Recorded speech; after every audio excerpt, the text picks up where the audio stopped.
শেষ হয়েছে। সকালবেলা রিশা ঘুম থেকে উঠে খেয়ে চলে যায় কলেজে। গাছতলায় বসে আছে সে, সাথে আদিবা। রিশা ভাবতে থাকে, ছেলেটাকে যতটা খারাপ ভেবেছি আসলে সে খারাপ না, কিন্তু সে কে, কি তার পরিচয়? তাকে দেখে তারা শহর ছেড়ে চলে যাবে কেন? রাসুর কি পরিচয় তা খুঁজে বের করতেই হবে আমাকে। রাত 9টা। আলমের বাসার নিচে দাঁড়িয়ে আছে আদিবা। রাত জমেছে আদিবার আলমের ওপর। প্রায় 10 মিনিট দাঁড়িয়ে থাকে সে আলমের দরজার সামনে। দরজা খুলছে না। হুট করে দরজা খুলে আদিবা আলমের কলার চেপে ধরে ভিতরে নিয়ে যায়। আলম অবাক আদিবার কাণ্ড দেখে। আরে কি করছো? কি পড়ে যাব তো? পড়ে যাওয়ার জন্যই ধরেছি। কি মনে হয় আমাকে তোর? রাজশাহীতে আছিস, আমার সাথে দেখা করিস না, পালিয়ে থাকিস কেন? দেখো, আমি প্রবলেমে আছি, চেয়েছি সব প্রবলেম শেষ করে তোমার সাথে দেখা করব। এই কিসের প্রবলেম? হ্যাঁ, এখন বুঝি আমাকে আর ভালো লাগে না? পুরান হয়ে গেছি এখন। বাজে কথা বলবে না তো বলে দিলাম। শান্ত হয়ে আমার কথা শোনো। আদিবা খাটে বসে আলম তার পাশে রাখা সোফায় বসে বলে, আচ্ছা, একটা কথা বলতে পারবা? নিজের কলেজের বন্ধুকে যদি পুলিশের হাতে তুলে দেওয়ার সিদ্ধান্ত দেয় তাহলে কি ভালো থাকা যায়? বুঝলাম না, বুঝিয়ে বলো। রাসুকে ধরার দায়িত্ব আমাকে দিয়েছে। এখন আমি কি করব? নিজের বন্ধুকে কিভাবে পুলিশের হাতে তুলে দিব? হঠাৎ কল আসে আলমের ফোনে। নাম্বার দেখে রিসিভ করতেই উপাস থেকে বলে, কোথায় তুই? বাসায় কেন? আমি রাস্তায় দাঁড়িয়ে আছি, বের হো। কল কেটে দেয়। আলম আদিবাকে বলে, রাসু বাইরে দাঁড়িয়ে আছে, চলো। আলম আদিবা বাইরে বের হয়। রাসু বাইকে বসে আছে। আলম বলে, তুমি এখানে কেন? জরুরি কিছু কথা আছে। হ্যাঁ বল। পুলিশের চাকরিটা তোকে ছেড়ে দিতে হবে। মানে? এই যে পুলিশের চাকরিটা তোকে ছেড়ে দিতে হবে। এই সাধারণ চাকরির জন্য বন্ধুত্ব নষ্ট হোক আমি তো চাই না। তার মানে তুই সব জানিস? হ্যাঁ, তুই হয়তো জানিস আমি কি করতে পারি। ঠিক আছে, তাই হবে। কি রে, ঠিকানা পেয়ে চলে আসলি আলমের কাছে? কি করব? পালিয়ে থাকে সে। রাজশাহীতে এসেও আমার সাথে যোগাযোগ রাখে নাই, তাই আজকে হাতে নাতে ধরেছে। হা হা হা, ওকে থাক, আমি গেলাম। চলে যায় রাসু। নিজে ভালোবাসা নেই, হারিয়ে গেছে থাকা ভালোবাসাটা। কেড়ে নিয়েছে সেই সুখে থাকা দুটি মানুষের মাঝে একটি মানুষ। নেই তার প্রিয় মানুষের দুষ্টুমিগুলো। মাঝরাত একাই রুমে বসে আছে শাওন আর তার বাবা কায়া। কায়ার হাতে কিছু সাইড কাটার ছোট ছোট ছবি। সে বলে এটাই রাসু, আর এই ছবিটার মানুষটা হলো ডলার। আর আসল কথা বলাই হয় নাই, রাসু আমার ভাইকে মেরেছে, মানে তোর চাচা সিরাজকে মেরেছে। শাওন চেয়ার থেকে উঠে যায়। রাগ জমেছে তার শরীরে। চোখ দুইটা লাল হয়ে গেছে, কারণ সিরাজ তার বাবার চেয়েও বেশি আদর করত তাকে। দেখ, মাথা গরম করিস না, যা করার প্ল্যান মাফিক করতে হবে। তোকে এর জন্যই দেশে আসতে বলেছি। শিলা এই ব্যাপারে যেন কিছু না জানতে পারে। সে জানে না, সে জানে সিরাজ নিউ ইয়র্কে আছে। শাওন পকেট থেকে ফোন বের করে কল দেয় কাউকে। হ্যাঁ বস, বলুন। ফোন চেক করে দেখ, একটা ছবি পাঠানো আছে। সেই মানুষটাকে ধরে নিয়ে আয় আমার বাংলাতে। জি বস, কাজ হয়ে যাবে, কিন্তু আপনি যে বাংলাদেশে আসছেন সেটা আমাদেরকে জানাতে পারতেন। এত কথা বলতে বলি নাই, যা বলেছি তাই কর। জি বস।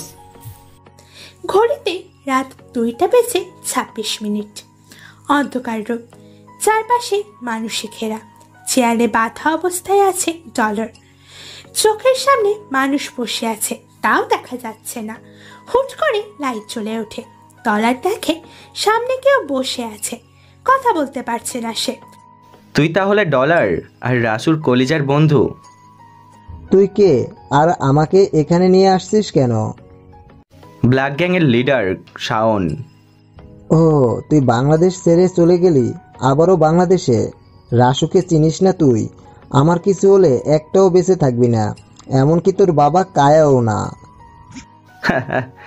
বড় বড় কথা উপরে গিয়ে বলিস। শাওন পিস্তল তাক করে ডলারের কপালে। পিস্তলে ট্রিগার চাপ দিতেই শাওনের ফোন বেজে ওঠে। অচেনা নাম্বার রিসিভ করতেই বলে, আমি যেই শহরে থাকি সেই শহরটা আমার কথাই চলে, আর তুই কিনা আমার কলিজার বন্ধুকে তুলে নিয়ে গেলি। মুচকি হাসে ডলার। কানে ফোন নিয়ে বসে আছে শাওন।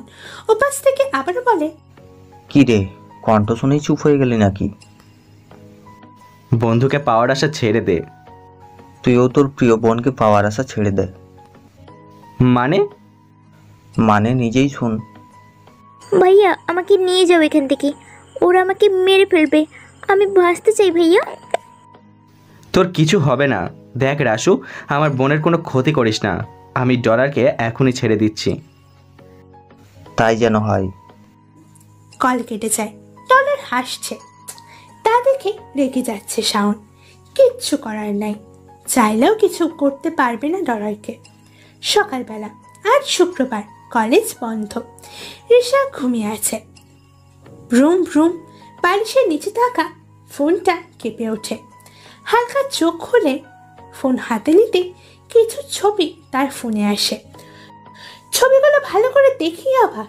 নিচে ছোট্ট করে লেখা, এই হলো রাসু, যে কিনা টপ মাফিয়ার লিডার। তার ছবিগুলো তো তুমি চেয়েছিলে, হয়তো তাকে তুমি কখনো দেখো নাই, আজকে দেখেছ। কাজটা যত তাড়াতাড়ি পারো শেষ করার চেষ্টা করো, কারণ ফুল টিম তোমার উপর চেয়ে আছে। তারা জানে তুমি কাজটা সম্পূর্ণ করতে পারবে। অবাক হচ্ছে রিশা। এমন একটা মানুষকে আমি কাছ থেকেও চিনতে পারি নাই, আর সে কিনা টপ মাফিয়ার লিডার রাসু। কিন্তু আদিবার সাথে তার কিসের সম্পর্ক? অভিনয় সাজিয়ে নিতে হবে। কিরে রিশা, কি ভাবছিস? না মা, কিছু না। তুমি এখানে কখন আসছো? এই তো এখন। কিন্তু তোকে চিন্তিত মনে হচ্ছে কেন? কই না তো, আমি আবার কিসে চিন্তা করব? ফ্রেশ হয়ে নিচে আয়। তুমি যাও, আমি আসছি। বাইক চালাচ্ছে রাসু। রাস্তা ফাঁকা, বাইকের সামনে নজর তার। বাম পাশে তাকাতেই দেখতে পায় সেদিনের অন্ধ মেয়েটা বসে আছে, হাতে স্টিক। রাসু বাইক থামায়। বাইক থেকে নেমে সে মেয়েটার সামনে গিয়ে বলে, রূপা কেমন আছেন? রাসুর কণ্ঠ শুনে কেঁপে ওঠে সেই মেয়েটা। পাগলের মতো চারদিক হাত দিয়ে ধরার চেষ্টা করে। রাসু মেয়েটার হাত ধরে বলে, সেদিন রাস্তা পার করেছিলাম আমি সে। রূপা মাথা নাড়ায়। রাসু দেখে রূপার চোখ থেকে পানি পড়ছে।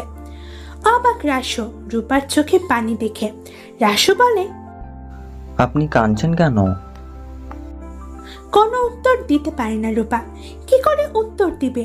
সে তো কথা বলতে পারে না, চোখেও দেখতে পায় না। রাসুর মন নাড়া দিচ্ছে। এই মেয়েটার কাছে আসলেই নিজেকে খুব আনন্দিত মনে হয়। মনে হয় সে আমার অনেক কাছের একটা মানুষ।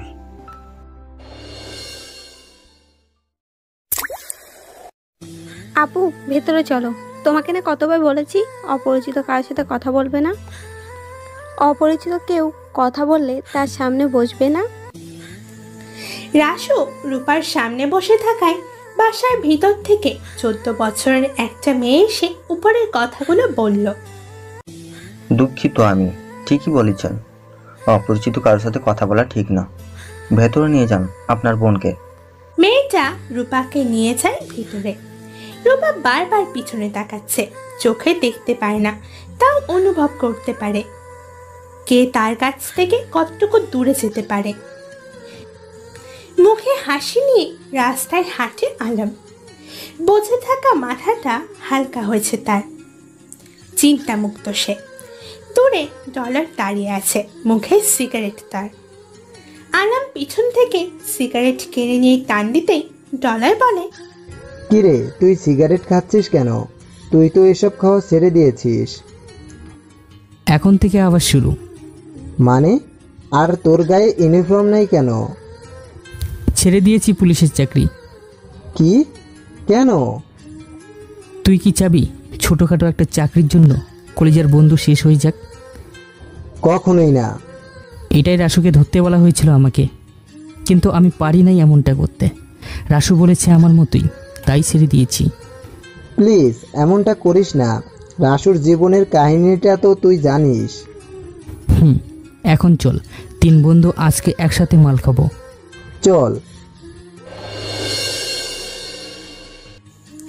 কাঁধে হাত দিয়ে হাঁটে দুইজন। নাই কোনো চিন্তা, জীবনটাই অন্যরকম। কারণ না কারো জীবনে লুকিয়ে আছে কষ্টের অতীত, হোক সেটা প্রেম বা ভালোবাসার। লুকিয়ে থাকা কষ্টটা কেউ দেখতে পায় না। মুখে হাসি নিয়ে বলতে হয় আমি ভালো আছি। এই হাসিটা না চাইতেও হাসতে হয়। বিকাল 5টা, রিপা বসে আছে নদীর পাড়ে, সাথে রাসু। চুপ হয়ে আছে 2টা মানুষ। রিসার মাথায় অনেক কথাই ঘুরপাক খাচ্ছে। কি বলবে সে বুঝতে পারে না। হঠাৎ রাসু বলে ওঠে, কেন এসেছেন এখানে? কিছু কথা বলার জন্য এনেছি। বলুন, কি বলবেন? এই রাজশাহীতে কেন এসেছেন? মানে? এই রাজশাহীতে কেন এসেছেন আপনি? টপ মাফিয়া রাসু এই রাজশাহীতে তো শুধু শুধু আসবে না। চুপ হয়ে যায় রাসু। রিসার কথার উত্তর তার কাছে আছে, কিন্তু তা বলার শক্তি তার কাছে নেই। কি বলবে সে? তার জীবনে যে অনেক কিছু হয়েছে, ভুলে থাকার চেষ্টা করেও ভুলতে পারে না তার অতীত। কিছু জিজ্ঞাসা করেছি আমি। এসব বলার মতো সময় এখন আমার কাছে নাই, আমার যেতে হবে। রিসা উচ্চ হাসিতে লুটিয়ে পড়ে। রাসু অবাক, এই কথায় রিসা হাসবে কেন? এখানে যাওয়ার জন্য আপনাকে আনা হয় নাই। রাসু রেগে গেলে অনেক কিছু হয়ে যাবে, যেতে হবে আমাকে। যাবেন ঠিক আছেন, কিন্তু আপনার জায়গা না, আমার জায়গায়। মানে দেখুন। রিসা হাততালি দিতেই হুড় হুড় করে 20 থেকে 25 জন মানুষ হাতে বড় বন্দুক নিয়ে রিসার সামনে আসে। রিসা বলে, তার গায়ে যেন একটা ফুলের টোকাও না লাগে। জি ম্যাডাম। রাসু মুচকি হাসে। হাসির কারণ বোঝার ক্ষমতা রিসার নাই। সে রাসুর হাসি দেখেই যাচ্ছে। রাসু বলে, এত বড় চালটা ভালোই লেগেছে। এটা চাল না, আর আপনার কিছু হবে না। আমি উপরে জানিয়ে দিব আপনার সাজা যেন খুব কম হয়। এই রাসু শরীরে টোকা দেওয়ার মানুষ এই দুনিয়ায় পয়দা হয় না। সেটা দেখা যাবে। এই নিয়ে চলো। রাসু ইচ্ছাকৃতভাবে গাড়িতে বসে। গাড়ি চলতে থাকে থানার উদ্দেশ্যে। থানায় এসে গাড়িতে নেমে রাসু জোরে হেসে দেয়। কি আছে তার এই হাসিতে? একটা মানুষকে থানায় নিয়ে আসলে তার চিন্তার পার থাকে না, আর রাসু হাসছে মনের আনন্দে। ঘড়িতে রাত 10টা বেজে 37 মিনিট। থানার মেইন অফিসে বসে আছে রিসা, হাতে রাসুর ছবির সেই ফাইলগুলা। হুট করে শফিক সাহেব এসে বলে, ম্যাডাম আসবো? হ্যাঁ আসুন। ম্যাডাম, রাসু তো আমাদের হাতে চালান করে দিলেই তো হয়। আপনাকে ভাবতাম অনেক জ্ঞানী একটা মানুষ আপনি, এখন দেখি আপনার মাথায় গোবর ছাড়া আর কিছুই নাই। আমি কিডন্যাপ হয়েছি কায়ের মেয়ের হাতে। খুব সাধারণভাবেই ছিলাম তার কাছে। রাসু বের করেছে তার কাছ থেকে, সব জেনেও সামনে এগিয়ে যায়নি। আলম চাকরি ছাড়ার কারণ তার বন্ধুকে সে ধরতে পারবে না। মানে আলমের সাথে রাসুর কিসের সম্পর্ক? কলিজার বন্ধু তারা দুজন, সাথে আর একজন, সে হচ্ছে ডলার। আপনি তো কিছু জেনেও কিছু করেননি কাউকে। ঠান্ডা মাথায় কাজ করলে কাজ সম্পূর্ণ হয়, আর আমার কাজটা আরো আগেই সম্পূর্ণ করতে পারতাম যদি রাসুর ছবিগুলো আমার কাছে থাকতো। এখন তো সবই জানেন, চালান করে দিন থাকে। আরে এত তাড়া কিসের, যান আপনি এখন। জি ম্যাডাম। চলে যায় শফিক সাহেব। রিসা শফিক সাহেবের চেয়েও এক ধাপ উপরের অফিসার। তার মুখে কথা বলার সাহস কারণ নাই, ছদ্মবেশে ছিল সে। শুধু রাসুকে ধরার জন্য। কলেজের ভিপি সে আগে থেকে, তার মাও জানে না সে এত বড় পুলিশ অফিসার। আলম বসে আছে চেয়ারে, চিন্তা হয়তো তার মাথায় নাই। ডলার কল দেয় আলমকে। রাসু থানায়। মানে রাসু থানায় আছে, নতুন একটা মেয়ে অফিসার জয়েন হয়েছে, কি যেন নাম। রিশা। কিছু করতে হবে। দেখতেছি। থানার ভিতরে বসে আছে রাসু, মুখে এক চিলতে মুচকি হাসি। রিশা বাইরে দাঁড়িয়ে আছে। রাসুর হাসি দেখে বাইরে থেকেই বলে, এখনো মুখে হাসি? আপনার তো ভয় পাওয়ার কথা। এই রাসু ভয় পাবে? আপনি তো বোকার মতো কথাও বলতে পারেন। এই রাসু কি তা একটু পরেই দেখতে পারবি সবাই। রিশা অবাক রাসুর মুখে তুই কথা শুনে। রিশার সামনে এগিয়ে বলে, এইখানে কেউ আসবে না আপনাকে ছাড়িয়ে নিতে। মনে করো আমি বাইরে আছি। বাইরে হইচই শোনা যাচ্ছে, মনে হচ্ছে থানার ইটের খোয়াগুলো খুলে পড়বে মাটিতে। ছোটন মিয়া দৌড়ে এসে বলে, রিশা ম্যাডাম, বাইরে অনেক ছেলে পেলে হাতে বড় বড় বন্দুক নিয়ে দাঁড়িয়ে আছে। মুচকি হাসে রাসু। রিশার তার দিকে তাকায়, চোখ মারে রাসু রিশার দিকে। রিশা রেগে বাইরে বের হতেই সামনে ফাইল হাতে দাঁড়িয়ে আছে উকিল। এত বড় উকিল এই থানায় কেন? এই যে রাসু ভাইয়ের কাগজ, 2 মিনিটের মধ্যে রাসু ভাইকে বাইরে দেখতে চাই। রিশা অবাক, চলে যায় উকিল সাহেব। থানার বাইরে দাঁড়িয়ে আছে রাসু, পিছনে ছেলে পিলে দাঁড়িয়ে আছে। রিশার বারান্দায় দাঁড়িয়ে আছে। রাসুর সামনে এগিয়ে বলে, এর পরিণাম খুবই ভয়াবহ হবে। মনে রাখিস আমি টপ মাফিয়া রাসু, ক্ষমা আমার কাছে নাই। রাত 2টা। রেগে আছে শাও, সান্ত্বনা দিচ্ছে তার বাবা কায়া। দেখ, যা করার প্ল্যানে করতে হবে। দেখুন, আমি সেটা ভাবছি না। আমি ভাবছি সে থানায় ছিল, কিন্তু থানা থেকে বের করেছে কে তাকে? এত তাড়া কিসের? সে সাধারণ মানুষ না, তার এই শহরে অনেক মানুষ আছে যাদের এখনো দেখা যায়নি। হতে পারে, কিন্তু আমার হাত থেকে তার কোনো রেহাই নেই। আমার চাচাকে মেরেছে, আমার বোনকে কিডন্যাপ করেছে, আমি তাকে ছাড়বো না। যা করার প্ল্যান মাফিক করতে হবে। কিন্তু রিশাটা আবার কে? থানার সবচেয়ে উপরের লেভেলের অফিসার রিশা, রাজশাহী কলেজের বিপিও সে। দেখার ইচ্ছা হচ্ছে। ইচ্ছা পূরণ করিস পরে, এখন আয়, অনেক রাত হয়েছে, ঘুমাবি। যান আপনি। সকালবেলা ঘুম নাই, সারা রাত জেগে কাটিয়েছে রিশা। বালিশের নিচ থেকে ফোন নিয়ে কল দেয় আদিবার কাছে। কোথায় তুই? আমার ঘুম ভাঙিয়ে তুই জিজ্ঞেস করছিস আমি কোথায়? আমার বাসায় আসতে পারবি? কেন এত সকালে তোর বাসায় যাব কেন? কাজ ছাড়া বলি নাই, কলেজের কাজে ডেকেছি। ওকে, আমি আসছি। ওকে। জানালার এক পার্ট খোলা, সূর্যের আলো রুমের ভিতর আসছে।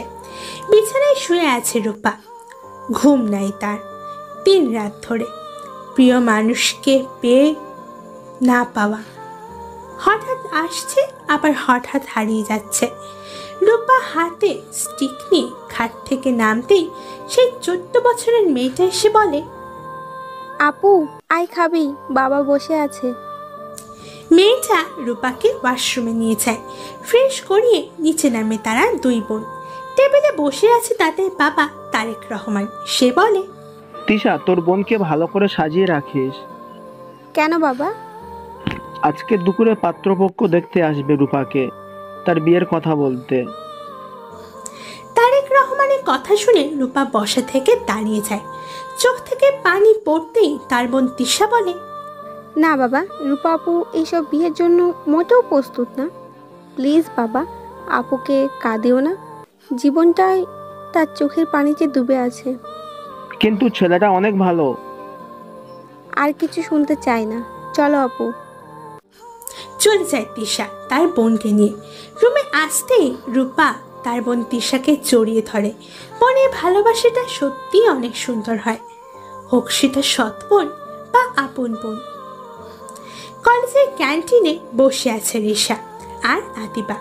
রেগে আছে রিশা, তা দেখে আদিবা বলে, বাসায় ডাকলে কিছু বলবি বলে এখনো বললি না, কলেজে এসেও কিছু বলছিস না, রেগে আছিস কেন? কি হয়েছে বল। রাসুর সাথে তোর কিসের সম্পর্ক? মানে কি? হঠাৎ এই কথা বলছিস কেন? এই কথার উত্তর পাওয়ার জন্যই তোকে ডেকেছি। দেখ, এইসব নিয়ে এখন না ভাবলেও চলবে। যা বলেছি তার উত্তর দিতে বলেছি। রাসুর সাথে তোর কিসের সম্পর্ক? সে আমার ভাই। মানে? আমার ভাই। আর কিছু জানতে চাস? এসব আমাকে আগে বলি না কেন? আর তুই তো বলেছিস তোর কেউ নাই। এই শহরটাই রাসুর নামে, আর যারা এই শহরে বসবাস করে তারা হয়তো রাসুকে চেনে না, আর রাসু নাম শুনলেই প্যান্ট ভিজে যায়। তাই নাকি? হ্যাঁ তাই। তুই তো একটা পুলিশ অফিসার ছদ্মবেশে আছিস রাসুকে ধরার জন্য। আফসোস সেই আশাটা তোর পূর্ণ হলো না। রিশা অবাক আদিবার কথা শুনে। এই শহরে কেউ জানে না আমি পুলিশের চাকরিতে আছি, আর আদিবা জানে কিভাবে এসব। ভালো থাকিস রিশা। আদিবা বসের থেকে উঠে চলে যায়। রিশা চেয়ে আছে আদিবার যাওয়ার দিকে। হঠাৎ কেউ এসে বলে, রিশা কেমন আছো? রিশা উপরে তাকেই অবাক। এত বছর পর একটা মানুষের দেখা পাবে সে ভাবতেও পারি নাই। জীবনটা তো ভালোই ছিল, আবার হয়তো ভালোবাসার রাগ অভিমানে দুর্বল হয়ে যাবে মনে থাকা সেই শক্তিগুলো। ওদের সবার পিছনে থাকে, কেউ হয়তো মুখ ফুটে বলতে পারে না আমি খুব কষ্টে আছি। আমার অতীতের কথা মনে হলে ভিতরে থাকা নিঃশ্বাসটা বন্ধ হয়ে যায়। তিনটা মানুষ নেশাগ্রস্ত হয়ে ক্লাব থেকে বের হয়। চারদিকে দাঁড়িয়ে আছে ছেলেপিলে। হুট করে সামনে এসে গাড়ি থামে। ডলার বলে, তোরা যা, আমি একটু আসছি। রাসু আর আলম গাড়িতে উঠতেই চলতে থাকে গাড়ি। আলম বলে, কিরে তুই এত খুশি কেন? কারণ ছাড়া আমি খুশি থাকি না। আছে একটা কারণ। আদিবাকে বলে দিস কলেজে যাওয়া বন্ধ করে দিতে। কেন? কেনর উত্তর রাসু দেয় না, যা বলছি তাই করিস। ওকে। হঠাৎ গাড়ি থেমে যায়। রাসু ড্রাইভারকে বলে, কি হয়েছে, গাড়ি থামিয়েছিস কেন? ভাই, সামনে একটা মেয়ে দাঁড়িয়ে আছে, মনে হয় অন্ধ, চোখে দেখে না। রাসু অবাক, ভাবতে থাকে অন্ধ মেয়ে রূপা নয় তো। রাসু গাড়ি থেকে নেমে সামনে যেতেই দেখে রূপা রাস্তার মাঝে দাঁড়িয়ে আছে হাতে স্টিক নিয়ে। কেউ নাই। হুট করে রাসু বলে ওঠে, রূপা আপনি এখানে কেন, আর রাস্তায় বা কিভাবে আসছেন? রূপা কেঁপে ওঠে রাসুর মুখের কণ্ঠ শুনে। হাত নাড়তে থাকে রূপা। রাসু রূপার হাত ধরতে রূপা রাসুকে জড়িয়ে ধরে। আরো অবাক, রাসুর মনে হাজার প্রশ্ন ঘুরপাক খাচ্ছে। কে এই রূপা, যাকে দেখলেই আপন মনে হয়? একটা অন্ধ মেয়ের প্রতি দুর্বল হয়ে যাচ্ছে রাসু। আলম বলে, কিরে এইভাবে জড়িয়ে ধরে আছিস কেন? এটা পাবলিক জায়গা, প্রেম প্রীতি করার জায়গা না। রূপা ছেড়ে দেয় রাসুকে। রাসু বলে, চলেন আপনাকে বাসায় দিয়ে আসি। রূপা মাথা নাড়ায়। রাসুর হাত ধরে গাড়িতে গিয়ে বসে রূপা। আলম পিছনে বসে। রাসু আর রূপা একসাথে। মুচকি হাসছে আলম। 60 কোটি টাকার ব্রিফকেস টেবিলে রাখা। তার সামনে বসে আছে ডলার। অন্য একজন এসেই বলে, কিরে প্রস্তাবে রাজি? তাহলে রাজি না হয়ে পারলাম না। আমি টাকার বিনিময়ে সব করতে পারি। বন্ধু, সেটা তো টাকার চেয়ে বড় না। বাহ, তুই তো ভালো কথা বলতে জানিস। কথাগুলো রাসুর কাছ থেকেই শিখেছিস মনে হচ্ছে। সব কিছু সবার থেকে শিখতে হয় না। হয়েছে, এখন কাজের কথা বলি। রাসুকে শেষ করতে পারলে এর চেয়ে দ্বিগুণ পাবি। কাজ হয়ে যাবে। তাই যেন হয়, আর না হলে তুইও ওপরে চলে যাবি। কলেজের মাঠে অবাক হয়ে বসে আছে রিশা। সামনে কেউ দাঁড়িয়ে আছে। সে বলে, কেমন আছো রিশা? শাওন, তুমি? হ্যাঁ আমি। মনে হচ্ছে আমাকে দেখে তুমি চিন্তিত হয়ে গেলে। হতেই হবে। একটা মানুষ হঠাৎ করে হারিয়ে গিয়ে ও আবার 3 বছর পরে সামনে এসে দাঁড়ালে যে কেউ অবাক হবে। কেমন আছো? আগের মতোই আছি। তুমি কেমন আছো? ভালো। ভালোবাসাকে হার মানিয়ে চলে গেছো টাকার পেছনে, আবার কি মনে করে আমার সামনে এসেছো? বাবার কথায় আসতে হয়েছে। আমার কথা মনে হয়নি এতদিন? চুপ হয়ে যায় শাওন। কি বলবে বুঝে উঠতে পারে না। রিশার কথার জবাব তার কাছে নাই। মুচকি হেসে চলে যায় রিশা। রাসুর গাড়ি এসে থামে রূপার বাসার সামনে। গাড়ি থেকে নেমে যায় রূপা। রাসু রূপার হাত ধরে ঘরে নিতেই রূপার বোন তিশা এসে বলে, এটা কেমন অভদ্রতা? একটা অন্ধ মেয়ের হাত ধরছেন কেন? রূপা হাত নাড়িয়ে বলে দেয় সে কিছু করে নাই। তিশা সামনে এসে বলে, এখনকার ছেলেদের বিশ্বাস হয় না। চলো আপু। আপনার বোনের খেয়াল রাখলেই পারেন, আর সব ছেলেরা একরকম হয় না। আপনার বোন রাস্তায় চলে গিয়েছে, রাস্তা থেকে এনেছি, এটা দোষ হয়ে গেল? তিশা পিছনে ফিরে তাকায়নি। উচিত কথার ভাত নাই, এটা জানা বাকি নাই কারো। রূপা পিছনে তাকিয়েছে। রাসু রূপার চোখের দিকে চেয়ে দেখে রূপার চোখে পানি। কে এই রূপা? আর তার সবকিছু আমার পরিচিত মনে হচ্ছে কেন? আর একটা অন্ধ মেয়ের প্রতি এতটা দুর্বল হচ্ছে কেন? মনে হচ্ছে সে আমার অনেক চেনা মানুষ। ঘড়িতে রাত 8:19। চিন্তাহীনতা মানুষের মন খুব ভালো থাকে। কায়া বসে আছে সোফায়, হাতে মদের গ্লাস। মুচকি হাসছে আর মদের গ্লাসে চুমুক দিচ্ছে। কি মনে করে যেন মদের গ্লাসটা টেবিলে রেখে দেয়। উঠে দাঁড়ায় সে। পানির মগে হাত দিতেই মগটা ফসকে পড়ে যায় হাত থেকে। শব্দ শুনে শিলা এসে বলে, কি হয়েছে বাবা? কিছু না। সত্যি কিছু না? যা তোর রুমে যা। জি বাবা। চলে যায় শিলা। তার বাবা কায়া মগ ফ্লোর থেকে তুলতেই তার ফোনে কল আসে। রিসিভ করতেই ওপাশ থেকে বলে, আজ রাতে যদি কাজ সম্পূর্ণ হয় তাহলে এটার অ্যামাউন্ট কত হবে? তুই যত চাস। ওকে। ওপাশ থেকে কল কেটে দেয়। হাসিতে লুটিয়ে পড়ে কায়া। মনের ইচ্ছেটা পূরণ হবে মনে হচ্ছে। ভাইকে মারার প্রতিশোধ নিবই আমি। আজ রাতটাই হয়তো তোর শেষ দিন রাসু। খেলা হবে। দরজার সামনে দাঁড়িয়ে আছে রাসু। দরজা খুলছে না। হঠাৎ দরজা খুলতেই দেখে ডলার দাঁড়িয়ে আছে। রাসু বলে, কি রে, আলম কোথায়? বাহিরে গিয়েছে, কি জানি কাজ আছে বলে। চল খাবো, ক্ষুধায় মরে যাচ্ছি। খাবার রেডি আছে, তুই খেয়ে নে। কেন, তুই খাবি না? আমি খেয়েছি। শালা আজ আমাকে ছাড়াই খেয়ে নিলি? প্লিজ বন্ধু, এখন তুই খা, আমি আর খেতে পারবো না। ওকে, তোর খেতে হবে না। রাসু ভিতরে এসেই ওয়াশরুমে ঢুকে যায়। ফ্রেশ হয়ে বের হয়ে খাবার টেবিলে গিয়ে বসে, খাবার খেতে থাকে। ডলার রুমে কিছু খুঁজে পাচ্ছে না। ও শিট, কোথায় রেখেছি? আজ কাজ না হলে সব শেষ হয়ে যাবে, টাকাগুলো হারাতে হবে। ডলার তাড়াহুড়ো করে খুঁজতে থাকে কিছু। হঠাৎ রাসু এসে বলে, কি রে, কি খুঁজছিস? না কিছু না। এটা খুঁজছিস মনে হয়। রাসু পিস্তল বের করে ডলারের দিকে এগিয়ে দিয়ে কথাটা বলে। ডলার অবাক, রাসুর হাতে তার পিস্তল যাবে কি করে? ডলার বলে, এটা তোর হাতে কিভাবে? এটা তো আমার রুমে থাকার কথা। আজ না হয় আমার কাছেই থাক। না, তোর কাছে থাকতে হবে না, দে বলছি। এই শহরে রাসুকে মারবে এমন মানুষ পয়দা হয় না রে। আর তুই আমার কলিজার বন্ধু হয়ে আমাকে মারার প্ল্যান সাজাস আমার শত্রুর সাথে? এমন একটা বেইমানি করতে পারলি? এত টাকার লোভ তোর? আমাকে বলতি, টাকা যত লাগে আমি দিতাম তোকে। তুই এসব জানিস কি করে? শুনবি ছোট গল্পটা? রাসু ভাই, ডলার ভাই কায়া ভাইয়ার সাথে বসে আছে। এই কথা শুনে রাসু হতভম্ব হয়ে যায়। নিজের শত্রুর সাথে কলিজার বন্ধুর কিসের সম্পর্ক? যা বলছে সব রেকর্ড করে রাখ। জি ভাই। এটাই ছোট গল্প। আর তুই তো জানিস আমি কি করতে পারি। আমার লোক প্রতিটা গ্যাংয়ে আছে। যে জায়গাটা আমি চিনি না সেটা আমার লোকেরা চেনে।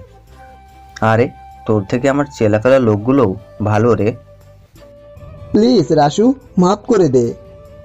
আমি যাকে আপন ভাবি সে যদি আমার সাথে বেইমানি করে তাকে আমি বাঁচিয়ে রাখি না।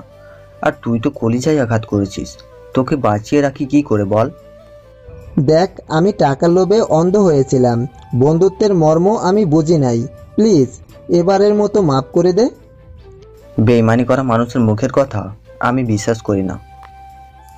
পিস্তল তাক করে ডলারের দিকে, মিনতি করতে থাকে ডলার। রাসু 2টা বুলেট ছড়ে ডলারের বুকে, লুটিয়ে পড়ে ডলারের লাশ। চোখে পানি রাসুর। ডান হাতের পিঠ দিয়ে চোখের পানি মুছে ডলারের পকেট থেকে ফোন বের করে কল লিস্টে যে দেখে কায়া ভাই দিয়ে সেভ করা কায়ার নাম্বার। রাসু ছোট্ট করে একটা SMS দেয় কায়ার নাম্বারে, ভাই রাসু শেষ। ডলারের ফোন পকেটে রাখে রাসু। বেইমানি পর মানুষ করে না, বেইমানি করে কলিজায় থাকা আপন মানুষগুলো, যাদেরকে আমরা সবচেয়ে বেশি আপন ভাবি, যাদেরকে আমরা সবচেয়ে বেশি বিশ্বাস করি, তারাই বেইমানি করে। টাকার লোভ রাস্তার ফকির পাগলেরও আছে, যারা টাকার লোভে নিজের আপন মানুষকে মারার চেষ্টা করে তারা মানুষ না, তারা বেইমানের খাতায় লিস্ট হয়ে যায়। SMS দেখে খুশিতে ফেটে উঠে কায়া, মদের গ্লাসে চুমুক দিয়ে কল দেয় ডলারের নাম্বারে। চলে আয় আমার মেন ক্লাবে। ওকে ভাই।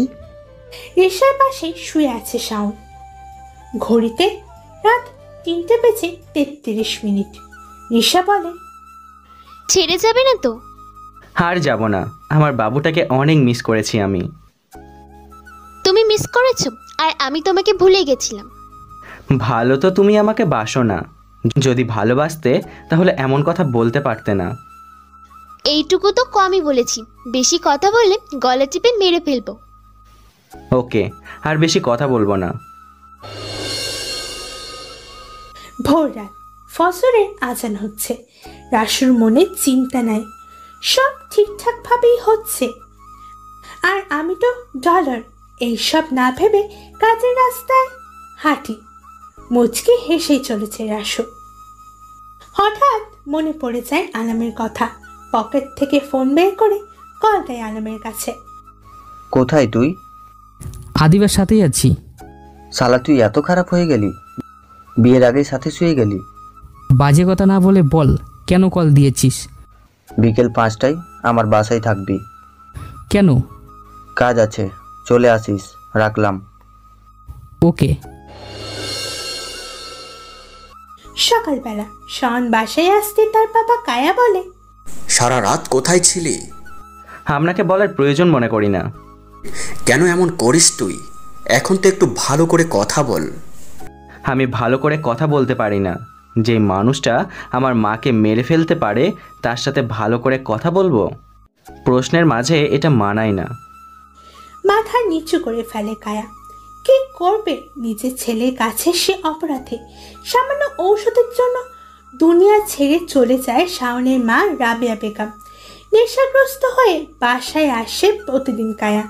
রুমের ওপাশে শাওন বসে পড়েছে। কায়া ঘরে এসে বলে, এই ওঠ। ক্ষমা করুন, আমার শরীরটা ভালো না, এই শরীর নিয়ে রান্না করতে পারবো না। শালি, আমি না খেয়ে থাকবো? হাঁপাচ্ছে রাবেয়া বেগম। হাত দিয়ে দেখাচ্ছে ঔষধের বক্স। কায়া দেখেও না দেখার ভান করছে। হঠাৎ হেঁচকে দিয়ে মারা যায় শাওনের মা রাবেয়া বেগম। শাওন দরজায় দাঁড়িয়ে আছে, দেখছে সব। ছোট মানুষ, কিছু করার উপায় নাই তার। দৌড়ে যায় তার মায়ের কাছে, ডাকতে থাকে, মা কি হয়েছে তোমার? কথা বলো মা, কথা বলো। কায়া রাবেয়ার চোখের দিকে যে বুঝতে পারে সে মারা গিয়েছে। কায়া তার ছেলে শাওনকে হাত দিয়ে জোর করে নিয়ে ঘর থেকে বের হয়ে যায়। শাওন চোখে জমা পানি মুছে তার বাবার সামনে থেকে চলে যায়। কায়া নিচে চেয়ে আছে, কিছু করার নেই। নিজের ছেলের কাছেই লজ্জিত সে। জোর গলায় কথা বলার সাহস নেই তার। নিজের ছেলের কাছে কিভাবে ভালো হতে পারবো কিভাবে বোঝাবো সেদিন আমি তার মাকে মারিনি? ভুল বুঝছে সে। ছেলে মানুষ বুঝবে একদিন, বাবা কি সেটা না থাকলে বুঝবে? কায়া তার ছেলের কথা ভাবছে, দোষী হয়ে আছে সে তার ছেলের কাছে। আলাম শোয়া থেকে উঠে চলে যায় ওয়াশরুমে। আদিবা ঘুমিয়ে আছে, ঘুম ভাঙবে মনে হচ্ছে না। আলাম ফ্রেশ হয়ে বের হয়। আদিবাকে ডাকতেই সে বলে, ফ্রেশ হওয়া শেষ আমার। আদিবা, তুমি জেগে আছো? সারা রাত তো ঘুমাইনি, এখন ঘুমিয়ে কি করব? ওকে, এত কথা না বলে ফ্রেশ হয়ে রেডি হও। কেন? রাসুর কাছে যেতে হবে। তুমি রেডি হয়ে বসো, আমি আসছি। হ্যাঁ, যাও। ঋষা বসে আছে তার মায়ের কাছে। তার মা জিজ্ঞেস করে, কোথায় ছিলি সারা রাত? আদিবার সাথে ছিলাম, তার জন্মদিন ছিল, রাতে আসতে দেয়নি। আমাকে তো ফোন করে বলতে পারতি। সরি মা, এখন যাও, খাবার রেডি করো, আমি কলেজে যাব। ঋষার মা উঠে চলে যায়। ঋষা মুচকি হাসতেই তার ফোনে কল আসে। রিসিভ করে বলে, তোমার জন্য মার সাথে মিথ্যা বলতে হয়েছে। আমার জন্য সামান্য একটু মিথ্যে বলতে পারবে না? হ্যাঁ, এত কথা বলতে পারবো না, রাখি, কে কলেজে যাব। যাও, আমি একটু পরেই যাব তোমার কলেজে। ওকে। শিলা ভাবছে সেই রাতের কথা। কিভাবে একটা মেয়ে পালিয়ে যেতে পারে? পালিয়ে যাওয়ার রাস্তা তো তার বন্ধ ছিল। তাহলে কি অন্য কেউ তাকে নিয়ে গেছে? কেউ তো আমার গোপন তত্ত্বের খবর জানে না। সবাই ওঠাও। উফ, আর ভাবতে পারছি না। শিলা ফোন হাতে নিয়ে কল দেয় রাসুর নাম্বারে। কল হচ্ছে, রিসিভ হচ্ছে না। রেগে যাচ্ছে শিলা। শয়তানটা ফোন ধরছে না কেন? শেষ কল রিসিভ হতে শিলা বলে, এই তুই ফোন ধরছিলে না কেন? ঘুম আমার সব, এটার মাঝে কারো ফোন দেখি না আমি। আর কেন কল দিয়েছো সেটা বলো। কতদিন দেখা করে না, আজকে দেখা করব, কলেজে আসো। আমার সময় হলে আমি চলে যাব, আর দেখা করার সময় হলে দেখা করব। এখন দেখা করতে পারবো না। যদি দেখা না করো আমি বিষ খেয়ে মরে যাব। কল কেটে দেয় রাসু। মুচকি হেসে বলে, পুরানো পাগলে ভাত পায় না, নতুন পাগলের আমদানি। দুপুর 2টা বাজতে বেশি দেরি নয়। কলেজের বারান্দায় দাঁড়িয়ে আছে ঋষা, মুখে হাসি। তার প্রিয় মানুষকে সে অনেকদিন পর কাছে পেয়েছে। খুব খুশি ঋষা। সামনে তাকাতেই দেখতে পায় শাওন বাইক নিয়ে দাঁড়িয়ে আছে কলেজের গেটের সামনে। ঋষা দৌড়ে যায় কলেজের রুমে, ছোট ব্যাগ কাঁধে নিয়ে বের হয়ে যায়। কখন আসো তুমি? এই তো আসছি। খেয়েছো কিছু? না। বাইকে ওঠো, আজকে খাবে আমার সাথে। চলো। ঋষা শাওনের সাথে চলে যায়। প্রিয় মানুষ সাথে থাকলে ভয় কিসে? ভালোবাসা সবার হয় না, আর যার হয় সে প্রথম সুখটা বুঝতে পারে, আবার শেষ কষ্টও বুঝতে পারে। যদি তার প্রিয় মানুষ তাকে ছেড়ে চলে যায়, নিখুঁত ভালোবাসা কেউ বুঝতে পারে না। নিখুঁত প্রেম সবাই বুঝতেও পারে, আবার ভাইরালও করতে পারে। একটাই কথা, সবাই সবার ভালোবাসার মানুষকে যেন পায়। বিকেল 5টা। আলম আর আদিবা গাড়ি থেকে নেমে রাসুর বাসার দরজার সামনে যেতে দরজা খুলে যায়। আদিবা আর আলম দেখতে পায় ডলার দাঁড়িয়ে আছে। আলম বলে, কিরে ডলার, তুই? রাসু কোথায়? আমিই তো রাসু। শালা মস্করা করিস না তো, রাসু কোথায় বল? আরে শালা, তুই আমার মুখের ভয়েস শুনে বুঝতেছিস না আমি রাসু? অবাক আলম, সাথে আদিবা। কিন্তু তোর এই অবস্থা কেন? আর ডলার কোথায়? ওপরে চলে গেছে। মানে ওপরে পাঠিয়ে দিয়েছি। রাসু, এটা কেন করলি তুই? সে তো আমাদের বন্ধু। বেঈমান আমার বন্ধু হয় কিভাবে? বেঈমান মানে কি বলছিস তুই এইসব? ভেতরে আয়। আলম আদিবা ভিতরে যায়। সোফায় বসে তারা দুইজন। রাসু বলে, আমার এই রাজশাহীতে আসার কারণ হয়তো তোরা জানিস। ডলার ছিল আমাদের বন্ধু, কিন্তু বন্ধু হয়ে কিভাবে বন্ধুকে মারার প্ল্যান করে, আবার চিরশত্রুর সাথে? তোর কথা কিছুই বুঝতে পারছি না, বুঝিয়ে বল। সেদিন ছিল আমার সবচেয়ে খুশির দিন। তুই জিজ্ঞেস করেছিলি আমার মন খুশি কেন। তোকে বাসায় রেখে বের হয়েছি কলেজে যাব বলে। ঝুমঝুম বৃষ্টি হচ্ছিল সেদিন। রাস্তায় পা রাখতেই আমার ফোনে কল আসে। রাসু ভাই ডলার ভাই কারের সাথে বসে আছে, হয়তো কোনো কিছু ডিল হচ্ছে গোপনেতে। লোকের মুখে কথা শুনে খুব অবাক হয়েছিলাম আমি। লাস্ট কথা বলেছিলাম। কি বলে সব রেকর্ড রাখিস? সন্ধ্যায় বাসার আসার সময় আমার ফোনে রেকর্ড পাঠিয়ে দেয়। আপনার এটা চিন্তা করতে হবে না, যা করার আমি করব। শেষ হয়ে যাবে রাসু নামক টপ মাফিয়া। এটাই যেন হয়, আর কাজ হলে 60 কোটির চেয়েও বেশি পাবি। আমি তো এটাই চাই। টাকার জন্য নিজের বন্ধু, এটা সামান্য। এই রেকর্ড শুনে হতভম্ব হয়ে গিয়েছিলাম আমি। চোখ বেয়ে পানি পড়ছিল আমার। চোখের পানি একেবারেই পড়ছে, সেটা নীলাকে হারানোর পরে। আর শেষ কান্না বেঈমানের জন্য।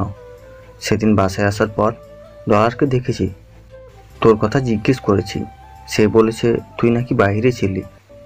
এত কিছু হয়ে গেল আর আমাদেরকে কিছুই জানালি না।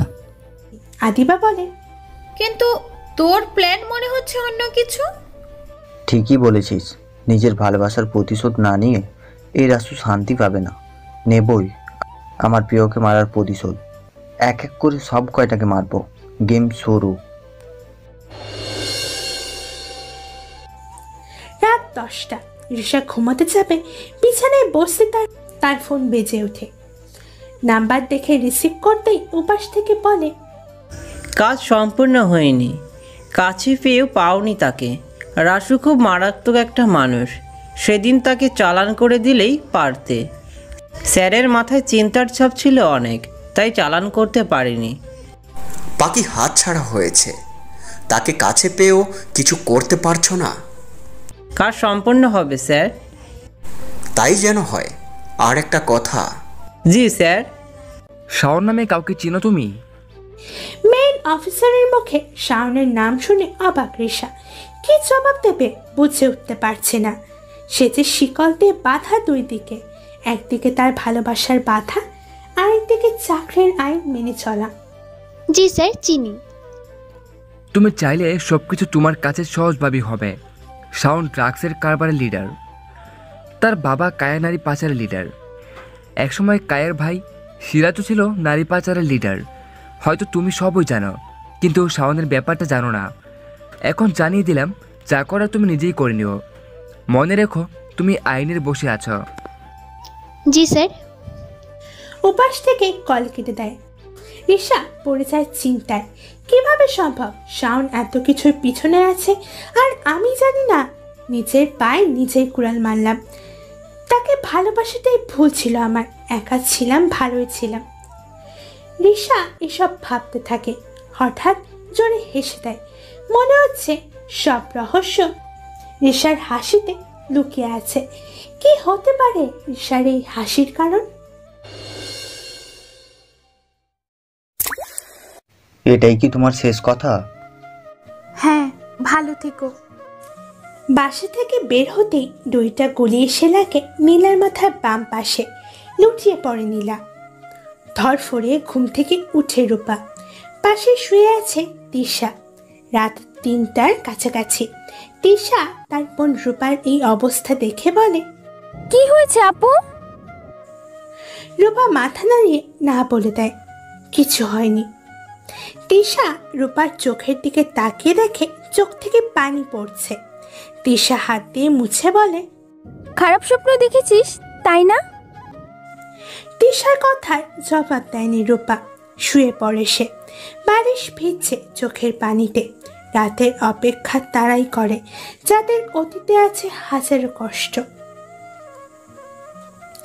সকালবেলা নাস্তার টেবিলে বসে আছে রাসু।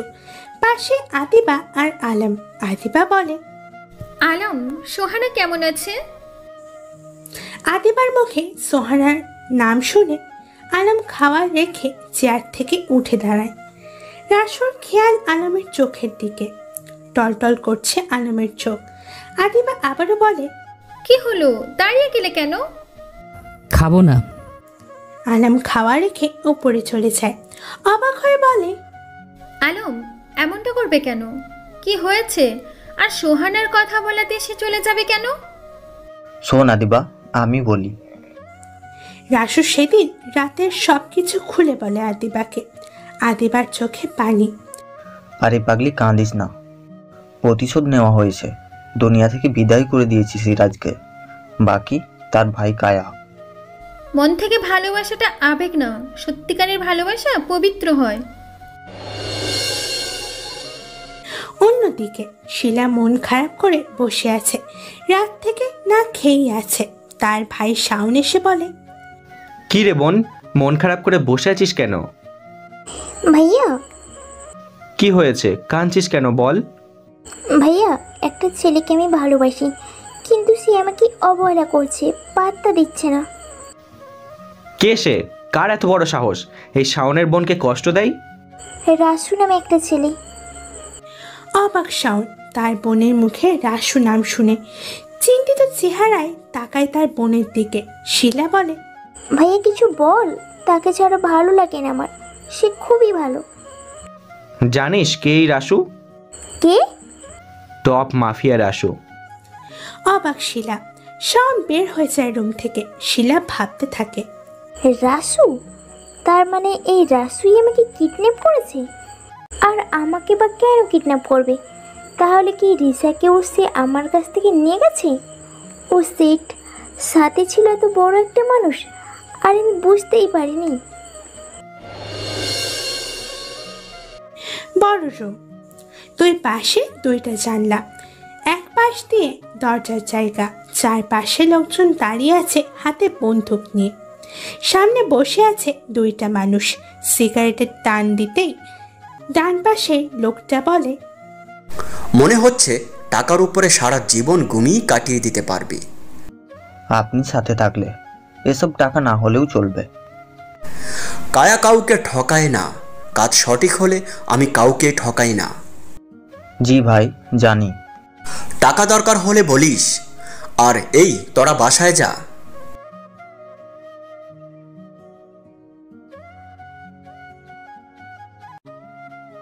ভাই, আমার মনে হয়। হ্যাঁ বল, কি মনে হয়? রাসু মরে নাই। মানে কি বলছিস তুই? মাথা ঠিক আছে তোর? হ্যাঁ ভাই, ঠিক আছে আমার মাথা। রাসু বেঁচে আছে। আমি আগেই বলেছি, কাজ সম্পূর্ণ না হলে তোকেও বাঁচিয়ে রাখবো না। আরে রাখ তো কাজ। এই রাসুকে মারার সাহস কারো হয় নাই। আর তুই তো পাগল রে, রাসুর সামনে বসে এসব বলছিস। মুখ থেকে সাদা চামড়ার মুখোশ খুলে রাসু। চেহারা দেখে কায়া অবাক। রাসু তুই? না না না, ভয় পাবি না, আমি রাসু। ডলার না, প্লিজ তুই ভয় পাস না। খানকির ফোলা, তোর কারণে আমার কলিজার বন্ধুকে মারতে হয়েছে। তোর কারণে আমার নীলাকে হারাতে হয়েছে।